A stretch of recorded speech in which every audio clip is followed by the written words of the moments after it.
देखिए अरम, जो बात मैं कहने जा रहा हूं ना, ये मैं एक ऑब्जर्वेशन के तौर पे कह रहा हूं। मैं अपनी राय नहीं दे रहा, मैं एक ऑब्जर्वेशन के, इस लिहाजा इसको इस कॉन्टेक्स्ट में समझा जाए। देखिए, हमें किसी तरीके से ये समझ में आ गई है बात कि जो चीज़ हम खुद नहीं कर सकते, हम पैसे के ज़रिए उसको करवा सकते हैं। ये हमें समझ में आ गई। एक ज़माने में जब बेटी की शादी होती थी तो वो ये तारीफ़ ये क्या करते थे कि हमारी बेटी जो है खाने पकाने की बहुत माहिर है, बहुत सुगड़ है। इसने जो है वो ये खुद देखें, स्वेटर इसने खुद बुन के दिया, ये दादा अबू को स्वेटर खुद बुन के दिया था। घर के सारे काम कर लेती है, जो शलवार में डालने वाले नाले हैं वो भी खुद बुन लेती है।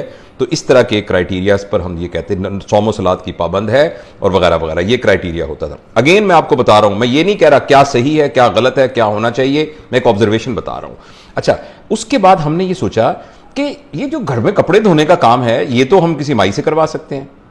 अगर हम ये जो हमने वो सिलाई का, हमारा दिमाग खराब है, नाले 2 महीने लगा के 2 नाले बनाए, बाजार से मिल जाते हैं 10 रुपए के नाले, तो वहां से खरीद लेंगे, तो हम उन चीजों को आउटसोर्स कर। अच्छा, इसी तरीके से खाना खुद पकाने की क्या जरूरत है? जब आप बहुत ज्यादा पैसे कमाएंगे तो घर में खानसामा रख लीजिए, या आप ये कीजिए कि ऑनलाइन मंगवा लिया कि पैसे, आप एक टेलीफोन करेंगे तो आपके पास खाना आ जाएगा।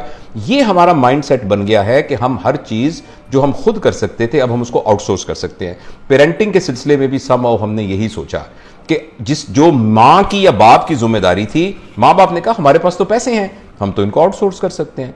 अगर खाना मैं पकाता या पकाती और सब घर वाले दस्तरखान पर बैठ के खाते तो वो रिप्लेस हो जाएगा खानसामे के खाने से, मगर जो उसके साथ एक वैल्यू सिस्टम ट्रांसफर होता था वो इत्तेफाक से खानसामा या फूड पांडा आपको नहीं दे सकता।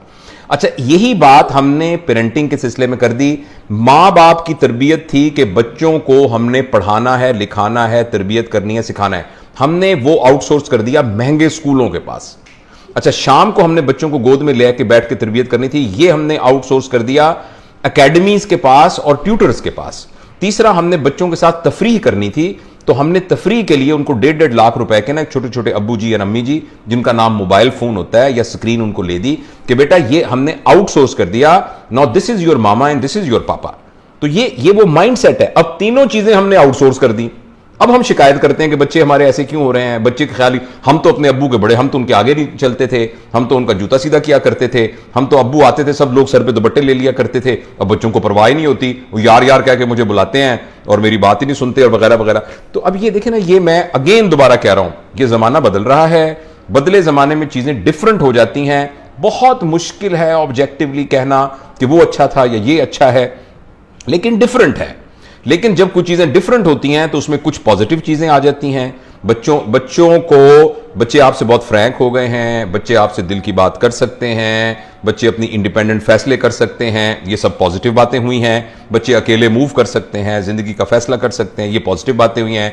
नेगेटिव बातें हुई हैं कि ये इसकी कॉस्ट पर हुआ है कि आपके रिलेशनशिप वीक हो गए हैं, और रिलेशनशिप के वीक होने की वजह से मुआशरे के अंदर जो एक फैब्रिक होता है वैल्यू सिस्टम का, वो बहुत ज्यादा कमजोर हो गया है, और उसके कमजोर होने के बहुत सारे साइड इफेक्ट्स हुए हैं। और इन सब, जैसे आपके सवाल का जवाब इस सिलसिले में यही था कि चूंकि हमें समहाउ पैसे पर जोम आ गया है, हमारा यह ख्याल है कि हम पैसे से सब चीजें ले सकते हैं।